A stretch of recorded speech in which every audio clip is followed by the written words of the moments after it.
Hello बच्चों, तो social pharmacy है ना, chapter number 3 nutrition and health. तो क्या टॉपिक बहुत इंपॉर्टेंट है मल्टीपल चॉइस के हिसाब से भी, और शॉर्ट नोट और लॉन्ग आंसर तो उसके आते ही आते हैं। ओके ठीक है भाई। तो देखो इस टॉपिक की अगर हम बात करें तो टॉपिक क्या बहुत ही ज़्यादा वेरी इंपॉर्टेंट। इसमें हम लोग पढ़ेंगे क्या, basics of nutrition. Basics of nutrition मतलब पोषण के बारे में। किसके? इस टॉपिक में हमको सब कुछ पोषण के बारे में जानना है, राइट, मीन्स न्यूट्रिशन। अब पोषण में देखो दो चीजें मिलके कंप्लीट पोषण यानी कंप्लीट न्यूट्रिशन होता है, जिसको हम बोलते हैं मैक्रोन्यूट्रिएंट्स और माइक्रोन्यूट्रिएंट्स। मैक्रोन्यूट्रिएंट्स की अगर हम बात करें, मैक्रो मतलब जो लार्ज साइज में होते हैं, ठीक, और न्यूट्रिएंट्स मतलब जो पोषक तत्व होते हैं। तो मैक्रो न्यूट्रिएंट्स में हम लोग पढ़ेंगे क्या, लार्ज अगर इन साइज बात की जाए तो कार्बोहाइड्रेट के बारे में, ठीक, फिर किसकी, फैट के बारे में और प्रोटीन के बारे में। अगर बेसिक मैक्रो न्यूट्रिएंट्स की बात की जाए तो ये जो तीन हैं, कार्बोहाइड्रेट, फैट और प्रोटीन, ये basic macronutrients means large size के न्यूट्रिएंट्स, पोषक तत्व होते हैं, ठीक। इनके बारे में वन बाय वन बात कर लेंगे।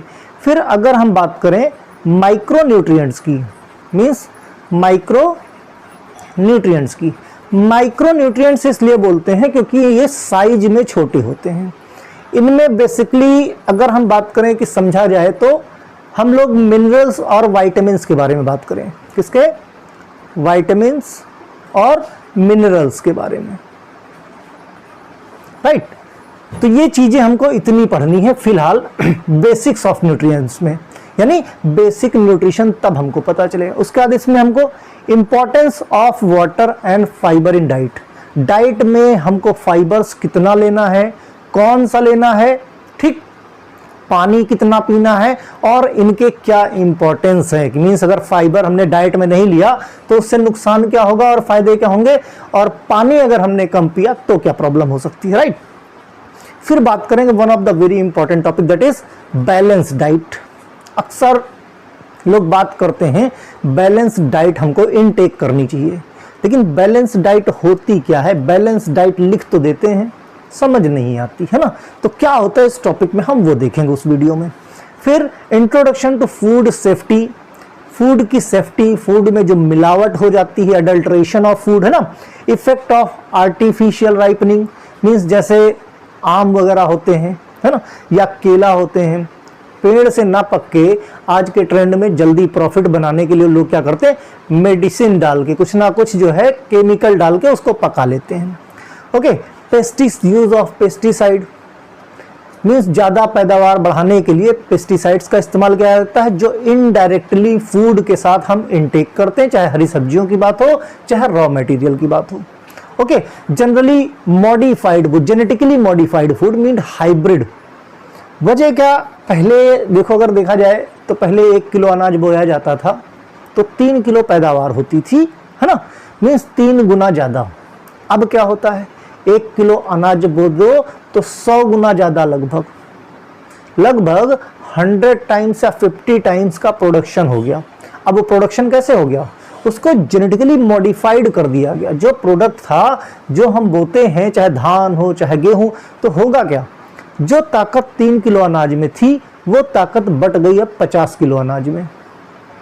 अब 50 किलो तो इनटेक कर नहीं सकते, खाओगे उतना जितना डाइट थी। अब अगर उतना खाते हो तो जाहिर सी बात है फायदा भी उतना ही थोड़ा कम होगा। यही एक वजह है फिजिकली अनफिट लोग होने लगे। डाइटरी सप्लीमेंट, न्यूट्रास्यूटिकल्स मीन्स खाना तो हम संपूर्ण खा नहीं पाते, बैलेंस डाइट ले नहीं पाते, सफिशिएंट अमाउंट में जितना बॉडी को मैक्रोन्यूट्रिएंट्स और माइक्रोन्यूट्रिएंट्स की जरूरत है डाइट में उतना इनटेक नहीं कर पाते। रिजल्ट क्या होगा, डॉक्टर के पास जाओगे, बीमारी लगेगी, डॉक्टर क्या कहेगा, भैया देखो क्या डाइटरी सप्लीमेंट ले लो, मीन्स इसका कैप्सूल मल्टीविटामिन ले लिया, मल्टी मिनरल ले लिया, है ना, दूध के साथ पाउडर ले लिए, न्यूट्रास्यूटिकल्स, फूड सप्लीमेंट, है ना, खाना जो पूरा ना हो पाए। फिर इंडिकेशंस इनके क्या हैं, कब लेना चाहिए, इनके बेनिफिट्स क्या हैं, और ड्रग और फूड का क्या इंटरेक्शन होता है। कहते हैं कुछ दवाएं हैं जो खाने के पहले खानी चाहिए, जो कुछ दवाएं ऐसी हैं जो खाने के बाद खानी चाहिए। क्यों? क्योंकि फूड के साथ इंटरेक्ट करके अपना कुछ ना कुछ असर दिखाता है, राइट। तो इतनी सारी चीज़ों की बात हम इस चैप्टर में करेंगे। फिलहाल इस वीडियो में हम लोग जो बहुत इंपॉर्टेंट है मैक्रो और माइक्रो न्यूट्रिएंट्स के बारे में पढ़ेंगे। मैक्रो न्यूट्रिएंट्स की बात जब भी आएगी, देखो हमेशा इंडिविजुअल क्वेश्चन पूछ ले जाते हैं। Short note on macronutrients या what is macronutrients, what is micronutrients. Micronutrients में शॉर्ट नोट ऑन विटामिन और शॉर्ट नोट ऑन मिनरल्स, ठीक। या एमसीक्यू में विटामिन्स की बात जब भी आती है तो फैट सॉल्युबल और वाटर सॉल्युबल विटामिन की बात की जाती है, दोनों सेपरेट सेपरेट। तो एमसीक्यू में बहुत सारे क्वेश्चन बनते हैं। कई फैक्टर्स को मिला दिया जाए तो ये topic overall exam point of view से बहुत इंपॉर्टेंट है। ओके, ठीक है भाई, चलो भाई स्टार्ट करते। भाई इंट्रोडक्शन की बात करें तो इंट्रोडक्शन काहे का देखेंगे, पोषण का। खाने को देखो, nutrition is an integral part of health. ठीक जिस तरह से हमारी बॉडी के हाथ पैर, आंखें, दिमाग, दिल, है ना, ये सब क्या इंटीग्रल पार्ट है, इनको हटाया नहीं जा सकता। ठीक उसी तरह से न्यूट्रिशन मीन्स जितना जरूरी हाथ पैर है उतना जरूरी उन हाथ पैर का स्वस्थ रहना है, और स्वस्थ रहने के लिए न्यूट्रिशन जरूरी है, राइट। तो ये भी एक हेल्थ का बहुत इंटीग्रल पार्ट होता है। Well being of all individual means सभी लोगों के लिए, there is the no exception. Okay, it is determined by, अब कैसे बोला जाए, कैसे कहोगे, it is determined by intake of adequate diet. हमने इनटेक करी सफिशिएंट अमाउंट में डाइट, ठीक।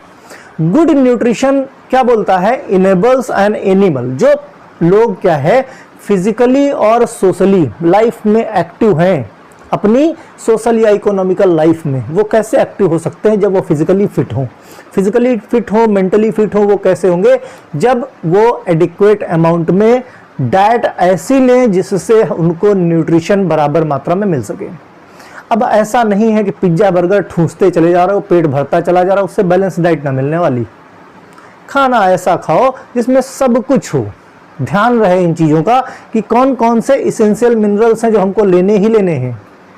इसेंशियल मतलब वो चीज़ जो हमको इनटेक करनी है, हम बना नहीं सकते, हमारे लिए वही चीज़ जरूरी है। हमेशा देखो इसेंशियल और नॉन इसेंशियल का कॉन्सेप्ट दिमाग में रखो। जो हमारे पास है वो जरूरी नहीं है, और जो हमारे पास नहीं है वो जरूरी है। जैसे अभी हम लोग इसेंशियल की बात करेंगे आगे, है ना, इसेंशियल विटामिन्स की बात करें, इसेंशियल फैटी एसिड्स की बात करेंगे। तो इसेंशियल मतलब ही यही कि जो हम बना लेंगे वो जरूरी कैसे है, वो तो हम बना लेंगे जब जरूरत होगी।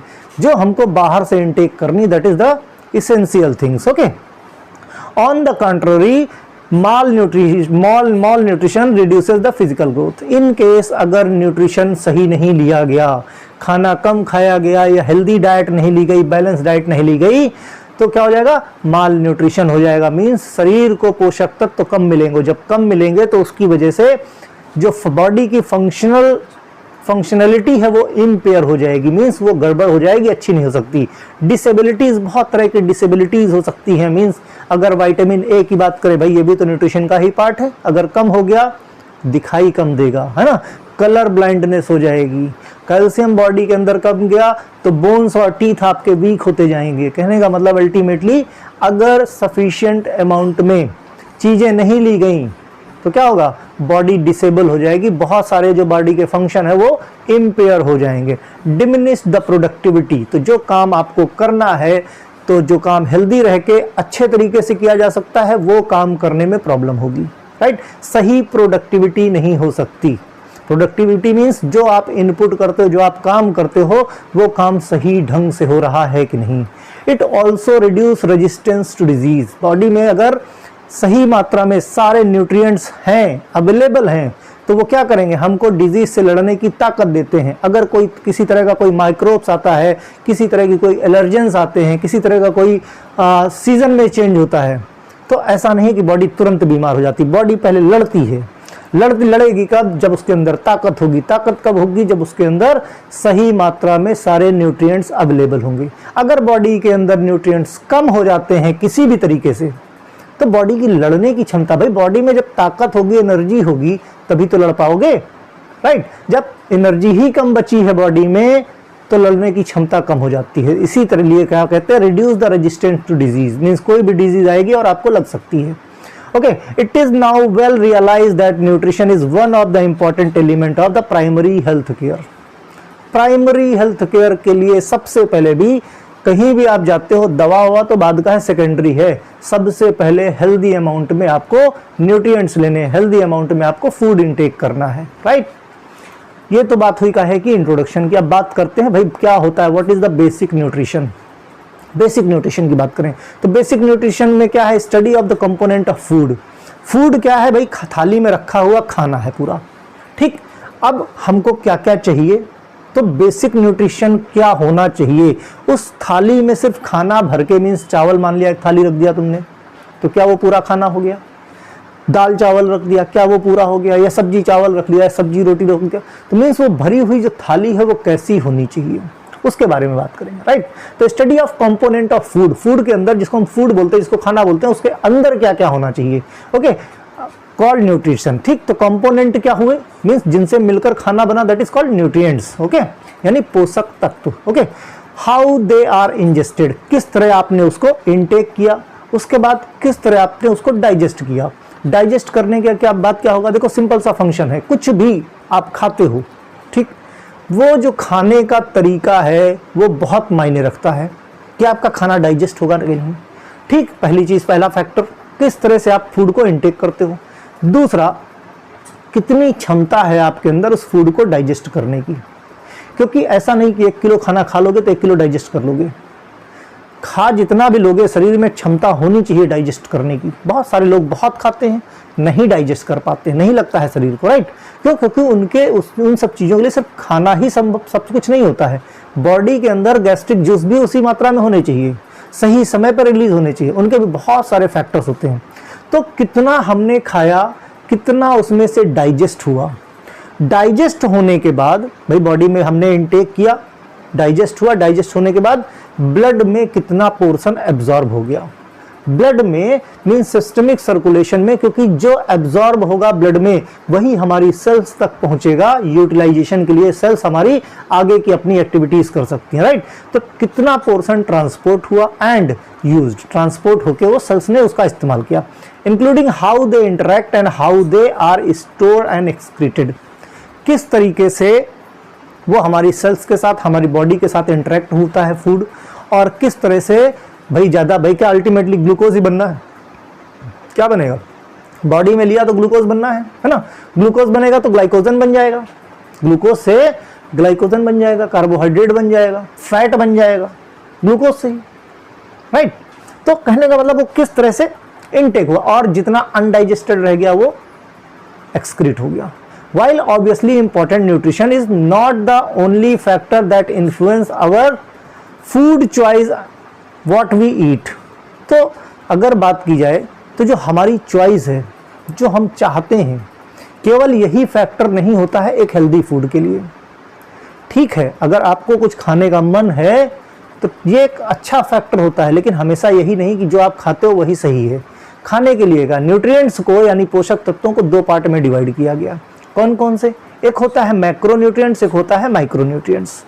मैक्रो और माइक्रो न्यूट्रिएंट्स 2 पार्ट में, राइट। मैक्रो न्यूट्रिएंट्स की बात की जाए तो body need in large amount, macro size के होते हैं और बॉडी को ज्यादा मात्रा में चाहिए, इनका जो काम होता है बहुत ज्यादा होता है, ठीक।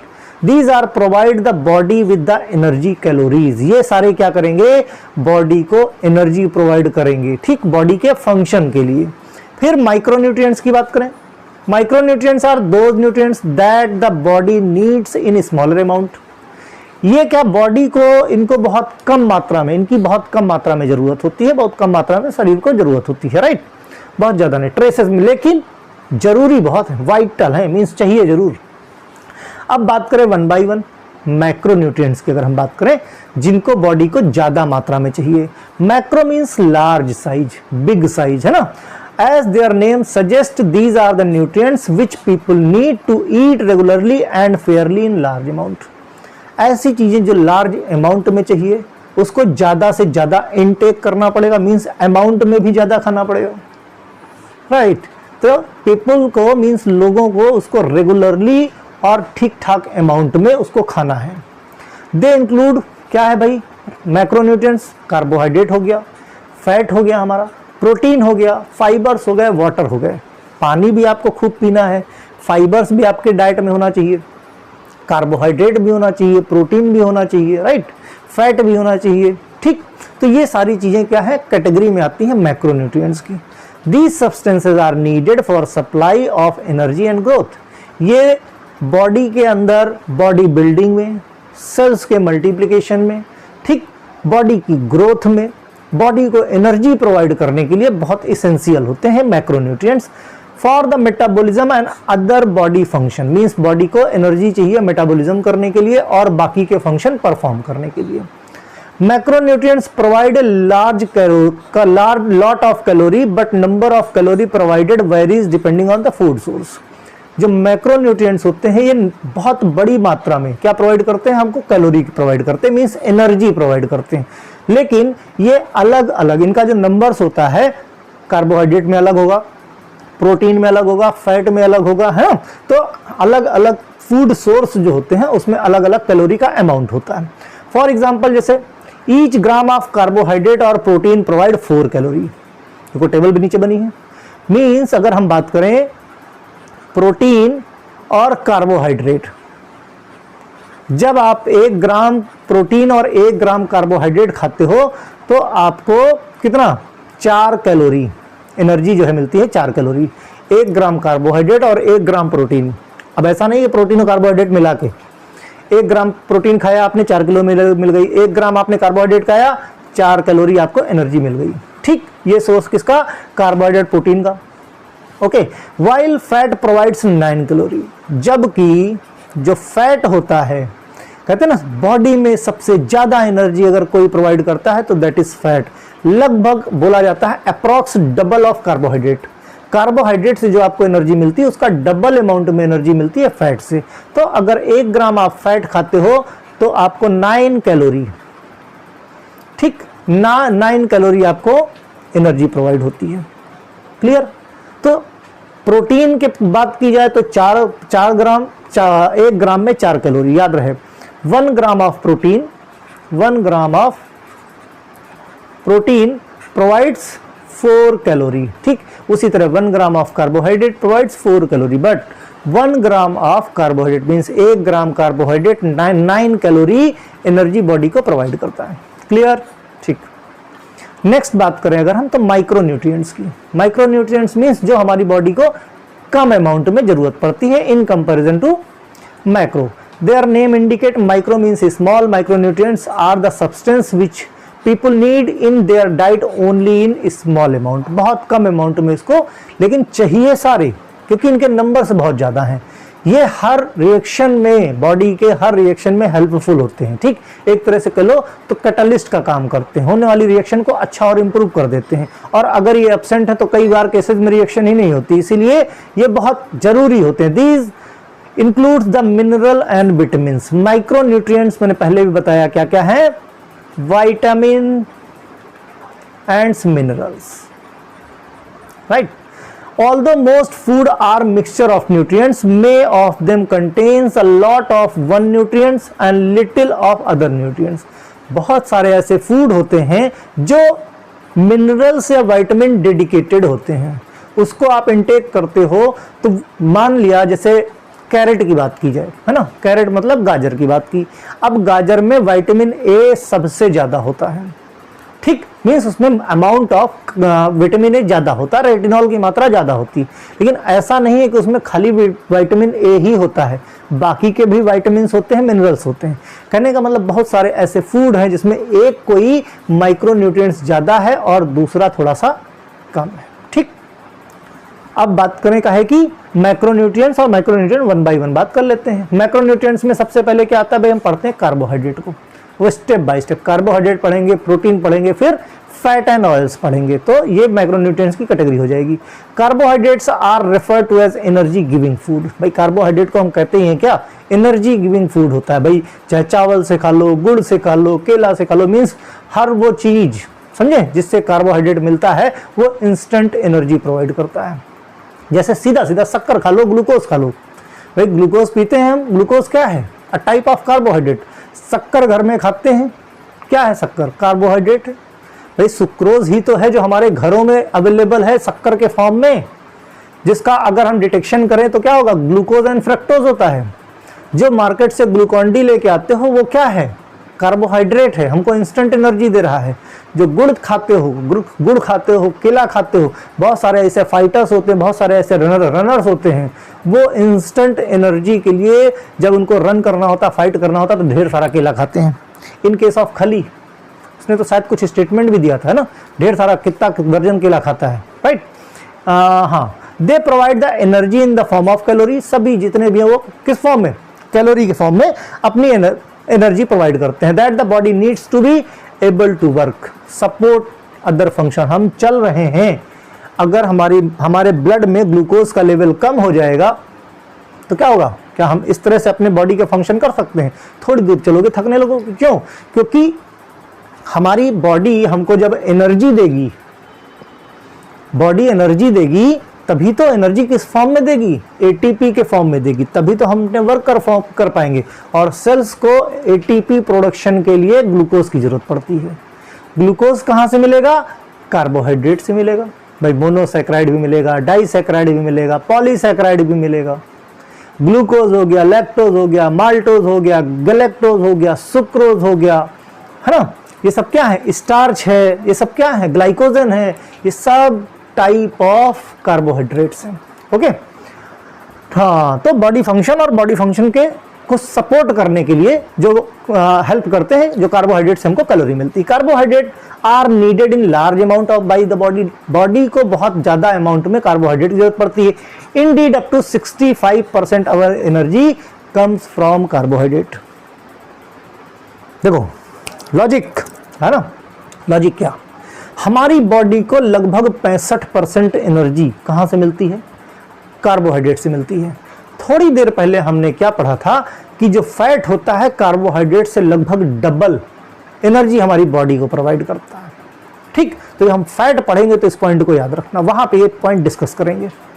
तो कुल मिला के इंडीड अप टू अगर बात की जाए तो बात सही क्या है? 65% of our energy comes from carbohydrate. हमारी बॉडी को 65% एनर्जी कार्बोहाइड्रेट से मिलती है। They are the body's main source of fuel. Means जैसे बाइक चलाने के लिए, कार चलाने के लिए पेट्रोल, डीजल, सीएनजी की जरूरत पड़ती है, ठीक उसी तरह से हमारी बॉडी को चलाने के लिए जरूरत पड़ती है कार्बोहाइड्रेट की।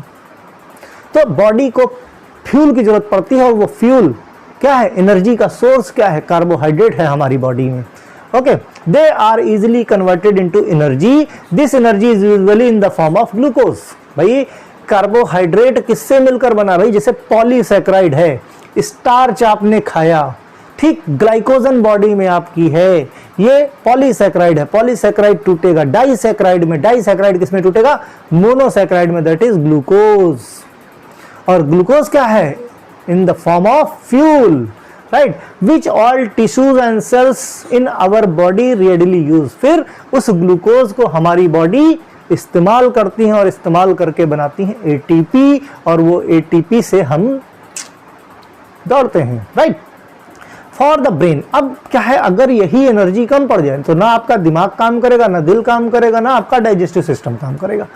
For the brain, kidney, central nervous system, muscles, functional property, they need carbohydrate.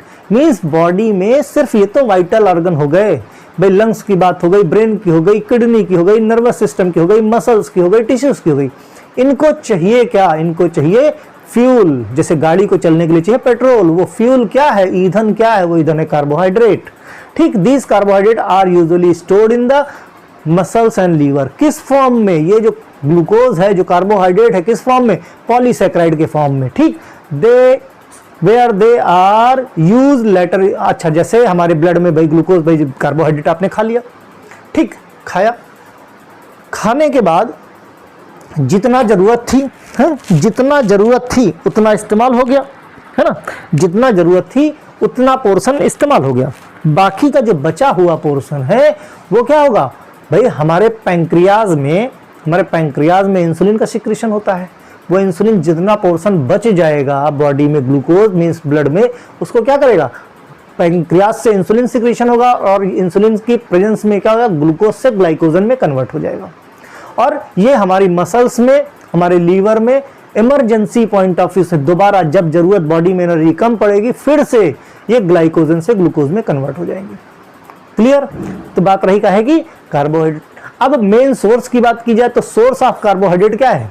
Bread खाते हो, व्हीट गेहूं खाते हो, पोटैटो में खूब होता है ना, आलू में खूब, ऑल काइंड ऑफ मेज है, राइस है, कसावा है, these are rich source of carbohydrate. सीरो, पास्ता, मैक्रोनी, कोचो, बनाना, स्वीट, सुगर केन यानी गन्ना, स्वीट फ्रूट जितने हैं जैसे स्वीट पोटैटो वगैरह हो गया है ना, या रसगुल्ला हो गया, लड्डू हो गया, हनी हो गया है ना, ठीक, ये सब क्या है? रिच सोर्स हैं। अदर फूड्स और क्या? वेजिटेबल्स की बात करें, beans, nuts, seed contains carbohydrate but in lesser amount. ठीक, वेजिटेबल्स में क्या रहता है? थोड़ा सा कम कार्बोहाइड्रेट रहता है, लेकिन मिठाई में खूब कार्बोहाइड्रेट रहता है, खूब भरपूर मात्रा में, है ना। अब वेजिटेबल्स में पोटैटो, स्वीट पोटैटो में तो खूब जम के रहता है ना, व्हीट में रहता है, राइस में रहता है, ब्रेड में रहता है, मेज में रहता है, फिर पल्सेस में, इन सब चीजों में क्या है? खूब मात्रा में आपका क्या रहता है? Rich source. देखो फोटो भी लगी हुई है, कहे कि कार्बोहाइड्रेट रिच फूड्स कौन से होते हैं। इतनी बात क्लियर? ठीक है, ओके भाई, कार्बोहाइड्रेट की बात। अब बात करते कहे कि protein, very important. Protein constituent 20% of our body weight. हमारी बॉडी का जो वेट होता है उसमें 20% प्रोटीन का भी योगदान होता है। ठीक, protein, they are made up of smaller unit of amino acid. छोटे छोटे अमीनो एसिड से पेप्टाइड चेन बनती है और पेप्टाइड चेन्स क्या किसमें कन्वर्ट हो जाती है? अमीनो एसिड में। तो अमीनो एसिड को मींस अगर प्रोटीन को ब्रेक किया जाए तो ब्रेक करके अल्टीमेटली यूनिट क्या बनेगी? उसकी सबसे स्मॉलेस्ट यूनिट बनेगी अमीनो एसिड, राइट। यानी जब भी प्रोटीन हमारी बॉडी में जाएगा तो डाइजेशन किस फॉर्म में होगा? अमीनो एसिड के फॉर्म में। 24 amino acids are known to be needed our body. ठीक, हमारी बॉडी को जो 24 अमीनो एसिड तो बहुत हैं, जिसमें से 24 अमीनो एसिड हमारी बॉडी को जरूरत है, बॉडी को चाहिए ही चाहिए। ठीक, जिसमें 9 amino acid are of such type that they can not be synthesize in human body. 9 ऐसे अमीनो एसिड है, याद रहे पॉइंट, 9 ऐसे अमीनो एसिड हैं जो ह्यूमन बॉडी सिंथेसाइज नहीं कर पाती, और जो चीज हमारे लिए नहीं है, हमारे पास नहीं है, वो चीज हमें बहुत जरूरत है। Means that is 9 amino acids are called essential amino acid. क्यों? क्योंकि वो हम बना नहीं सकते। जो पैसा हमारी जेब में पड़ा वो इसेंशियल नहीं है, वो तो जब जरूरत होगी हम निकाल के दे देंगे। जरूरी क्या है? हमें मेहनत किसके लिए करनी? जो हमारे पास नहीं है उसको लाने के लिए। तो ये 9 अमीनो एसिड हमारी बॉडी नहीं सिंथेसाइज कर सकती, इसीलिए ये अमीनो एसिड इसेंशियल कैटेगरी में आते हैं। ठीक, they are example leucine, isoleucine, lysine, methionine, phenylalanine, threonine, valine, tryptophan and histidine. ये 9 अमीनो एसिड क्या है? इसेंशियल अमीनो एसिड हैं जो बॉडी सिंथेसाइज नहीं, इनके लिए हम डिपेंडेंट हैं डाइटरी फूड पे। ठीक, मींस ऐसा फूड जो प्रोटीन रिच हो और जिसमें ये अमीनो एसिड अवेलेबल हो। Essential amino acid should be available in dietary protein. Other जो 24 में 9 इसेंशियल हो गए और जो बचे हुए 15 अमीनो एसिड है उसको हमारी बॉडी सिंथेसाइज कर लेती है। अब protein is term as biologically complete. ठीक, it contains all essential amino acid.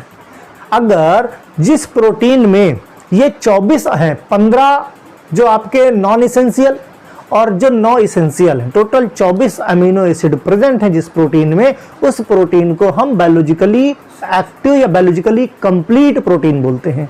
तो कभी भी क्वेश्चन आए कि बायोलॉजिकली कंप्लीट प्रोटीन क्या होता है, तो उसमें आंसर क्या होगा?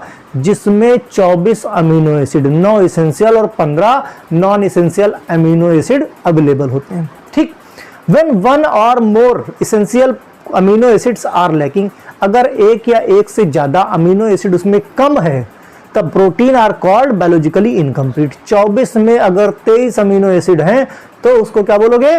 Biologically incomplete. Okay, in general animal protein are known as biologically complete. इस तरह से अगर हम बोला जाए तो जैसे जो एनिमल प्रोटीन होते हैं, जो एनिमल से मीट वगैरह खा के जो, तो उसमें कहा जाता है कि उसको कंप्लीट प्रोटीन बोल सकते हो, बायोलॉजिकली कंप्लीट। ठीक, protein are needed by the body for following function.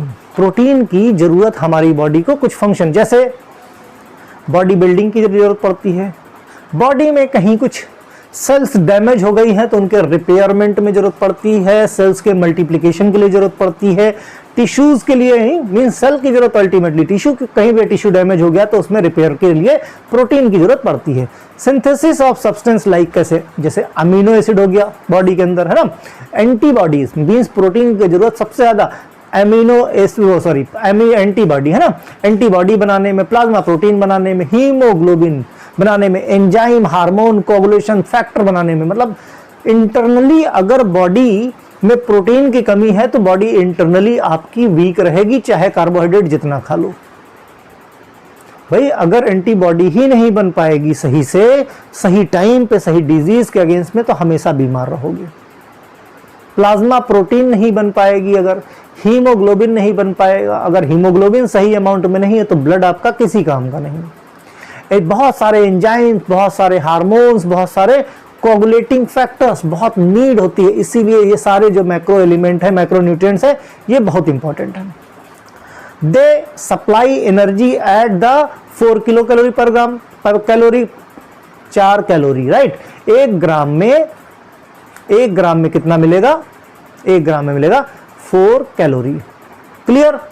4 calorie per ग्राम, कहीं भी अगर 1 ग्राम कोई प्रोटीन लेता है तो उससे 4 कैलोरी एनर्जी मिलती है। They are obtained from 2 main source, 2 main source से खुद मिलता है, एक एनिमल सोर्स, एक वेजिटेबल सोर्स। एनिमल सोर्स से बात की जाए तो जैसे दूध, फुल ऑफ दूध तो एक ऐसा यूनिवर्सल सप्लीमेंट है जिसका कोई तोड़ नहीं, मीन्स कुछ भी ऐसा नहीं जो वहां ना मिलता, लगभग हर चीज उसमें मिलती है, राइट।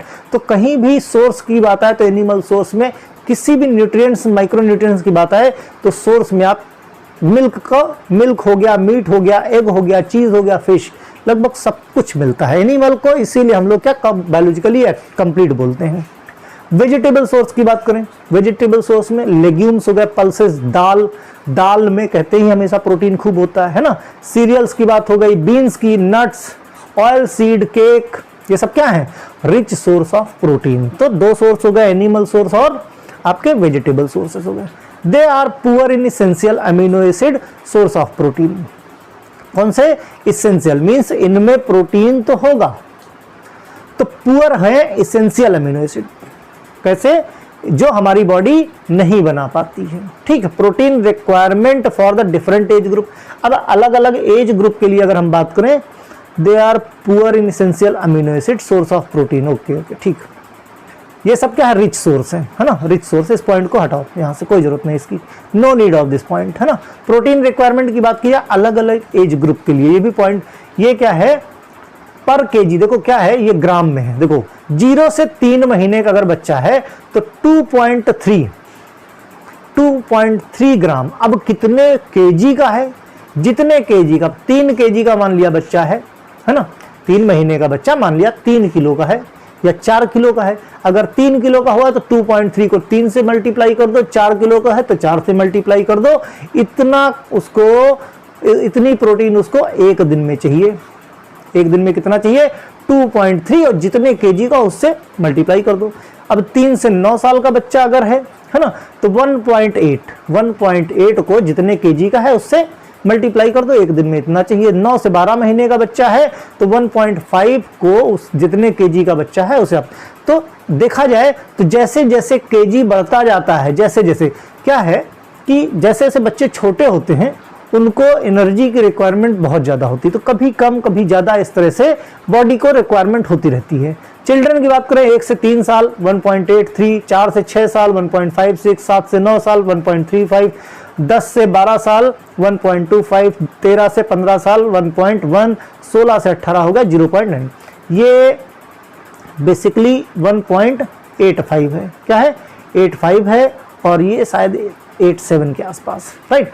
मींस जैसे जैसे एज बढ़ती जाती है वैसे वैसे प्रोटीन मींस जो है बच्चों में प्रोटीन, क्योंकि उनको मसल्स न्यूट्रिएंट्स ग्रोइंग स्टेज में होते हैं तो काफ़ी इनको बच्चों को जरूरत ज़्यादा पड़ती है प्रोटीन की। धीरे धीरे रिक्वायरमेंट कम होती जाती है, तो रिक्वायरमेंट अल्टीमेटली इनटेक की कम नहीं होती, बॉडी का वेट जैसे जैसे बढ़ता जाता है, क्योंकि ये क्या है मल्टीप्लिकेशन में है, तो बॉडी के वेट के हिसाब से बहुत ज़्यादा अमाउंट हो जाता है, राइट।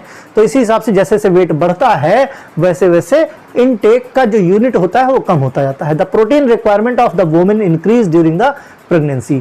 फीमेल्स की बात करें तो प्रोटीन की रिक्वायरमेंट प्रेगनेंसी के टाइम में अब लगभग ज़्यादा हो जाती है, 14 ग्राम पर डे, ड्यूरिंग लैक्टेशन 25 ग्राम। मीन्स अगर नॉर्मल रिक्वायरमेंट है, नॉर्मल रिक्वायरमेंट के ऊपर प्रेगनेंसी पीरियड में 14 ग्राम पर डे बढ़ा, जितना उसको चाहिए रोज का उसमें 14 ग्राम ज़्यादा, ठीक। और अगर लैक्टेटिंग मदर है, फीडिंग मदर है, तो जितना उसको रोज का चाहिए 25 gram per day over the normal requirement. Means normal requirement जितनी है उसके बॉडी वेट के हिसाब से उससे 25 ग्राम फीडिंग मदर को ज़्यादा चाहिए। क्या चाहिए? प्रोटीन चाहिए, राइट। फिर बात करें लास्ट में फैट एंड ऑयल्स की। Fat and oils, fats and oils are concentrated source of energy, so they are important nutrients in young children who need lot of energy rich food। young childrens को खूब सारा कैसा energy source, क्यों? क्योंकि इसमें carbohydrate protein से लगभग double calorie होती है। दूसरा, fats can also make meals more tasty and satisfying. Bread है नॉर्मल खा रहे हो, रोटी नॉर्मल खा रहे हो, उसके ऊपर बटर की स्लाइस लगा दो, मेयोनीज की स्लाइस लगा दो, तो फैट जो भी है, या घी लगा दो ढेर सारा, तेल लगा दो ढेर सारा, है ना, स्पाइसी बना दो, तो फैट क्या होता है? फूड को टेस्टी बना देता है और सेटिस्फाइंग बना देता है, राइट। मीन्स खाने में बहुत स्वादिष्ट होता है। Fat is found in meat, chicken, milk product, butter, cream, avocado, cooking oils, है ना, fat, cheese, fish, ground nut, इन सब चीज़ों में रिच सोर्स होते हैं फैट। और ये सब चीज़ें भाई घर में खाना बन रहा है, सब्जी बन रही, उसमें तेल मसाला ज़्यादा बढ़ा दो, देखो कितना टेस्टी बनेगी, है ना। तो कहने का मतलब जितना ज़्यादा अमाउंट होता है इसका फैट का, खाना उतना टेस्टी बनता चला जाता है। फूड मीन्स टेस्ट को इन्हेंस करने के लिए, वैसे भी बॉडी में फैट बहुत ज़्यादा ज़रूरी होता है। बस ये है कि फैट भी जो है कई तरह के होते हैं, गुड फैट और बैड फैट भी होता है। मीन्स जैसे हम नाम सुने होंगे सिंपल टर्म में, हाई डेंसिटी लिपिड और लो डेंसिटी लिपिड। अच्छा एक चीज़ और, इसी फैट और ऑयल को हम लिपिड बोलते हैं भाई, हैं, कंफ्यूज मत होना, कहीं लिपिड आ जाए तो सर ने तो पढ़ाया ही नहीं लिपिड क्या होता है। तो इसी को क्या बोलते हैं? हम लिपिड बोलते हैं। तो हाई डेंसिटी लिपिड और लो डेंसिटी लिपिड। तो हाई डेंसिटी लिपिड हमेशा अच्छा होता है और लो डेंसिटी लिपिड हमेशा बुरा होता है।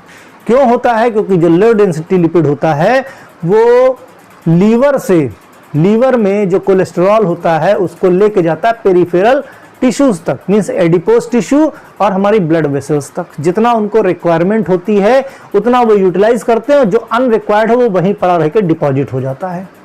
तो अगर लो डेंसिटी लिपिड ज़्यादा होगा तो क्या होगा? लो डेंसिटी लिपिड की वजह से लीवर से कोलेस्ट्रॉल ज़्यादा से ज़्यादा मात्रा में, उसका ट्रांसपोर्टेशन का काम है, ज़्यादा से ज़्यादा हमारे एडिपोज टिश्यू और ब्लड वेसल में पहुंचा देगा, तो वहाँ पे ज़्यादा से ज़्यादा प्लेग बन जाएगा, जिससे एथेरोस्क्लेरोसिस हो सकती है, मायोकार्डियल इन्फेक्शन हो सकता है, इवन हार्ट अटैक भी आ सकता है, राइट। अब HDL अच्छा क्यों होता है? हाई डेंसिटी लिपिड अच्छा क्यों होता है? क्योंकि हाई डेंसिटी लिपिड का काम क्या होता है? जो ब्लड वेसल्स में और एडिपोज टिश्यू में जो ज़्यादा एक्सेस अमाउंट में कोलेस्ट्रॉल है उसको वापस से लेकर लीवर में आता है। इसीलिए हाई डेंसिटी, भाई वहाँ जितना भी एथेरोस्क्लेरोसिस कॉज कर रहा है, जो प्लेग कॉज कर रहा है आपका लिपिड, उस सारे लिपिड को लेके आ रहा है लीवर में, और लीवर में उसका मेटाबॉलिज्म हो जाता है, जिससे कि कोलेस्ट्रॉल डिग्रेडेशन जब कोलेस्ट्रॉल का होता है लीवर में, तो वो गुड सोर्स होता है स्टेरॉयडल हार्मोन्स का, विटामिन डी का और बाइल जूस का, ठीक। तो कोलेस्ट्रॉल के डिग्रेडेशन से आपके मेजर प्रोडक्ट की अगर बात करें तो बॉडी में विटामिन डी बनती है बॉडी के अंदर। मीन्स ऐसा नहीं कि सनलाइट से ही खाली मिलती है, बॉडी से भी है, वो अलग बात है, सिंथेसाइज होती है सनलाइट की प्रेजेंस में। जो हमारी बॉडी में जो कोलेस्ट्रॉल जो स्किन में है वो एक्टिवेट होता है सनलाइट की प्रेजेंस में, राइट। तो ये गुड सोर्स है। तो ultimately high density lipid, low density lipid, clear ना। Saturated fat are not good fat, means body के लिए गुड नहीं है saturated fat, unsaturated fat good है। सैचुरेटेड फैट में आता है प्रोसेस्ड फूड, जो कई बार प्रोसेस करके बनाया गया है। जैसे saturated fats are usually solid at cool temperature, means body जो रूम टेम्परेचर है, कूल टेम्परेचर, उसमें सॉलिड रहता है। Eating too much saturated fat is not good for health. एक हेल्दी पर्सन के लिए सैचुरेटेड फैट कम अच्छा होता है। एमसीक्यू का क्वेश्चन पूछा जा सकता है भाई कि बॉडी में कौन सा फैट ज्यादा अच्छा होता है, सैचुरेटेड या अनसैचुरेटेड, तो क्या होगा, सैचुरेटेड फैट, ठीक। It can cause the heart and blood vessel problem, okay. Beef, pork, poultry यानी जो चिकन मटन खूब खाते हैं, full fat dietary means full fat dietary product, दूध के प्रोडक्ट फुल फैटी खाते हैं product, egg and tropical oils, coconut and palm, इन सब में सैचुरेटेड फैट। देखो लिमिट में खाओगे, अब ये कहो कि खानी छोड़ दे क्या, तो खाना छोड़ने की जरूरत नहीं है, लिमिट में खाओ कोई समस्या नहीं, लेकिन लिमिट से बाहर गया तो प्रॉब्लम है, okay.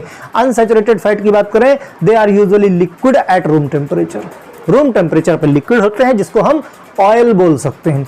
This type of fats are healthy fats, example include fish oil, है ना, seed, sesame and sunflower oil, maize oil, groundnut and breast milk, means mother से, जो फीडिंग मदर से जो दूध निकलता है, ये सब क्या है, ये अनसैचुरेटेड है और ये बहुत ही ज्यादा हेल्दी फूड की कैटेगरी में आते हैं, ओके।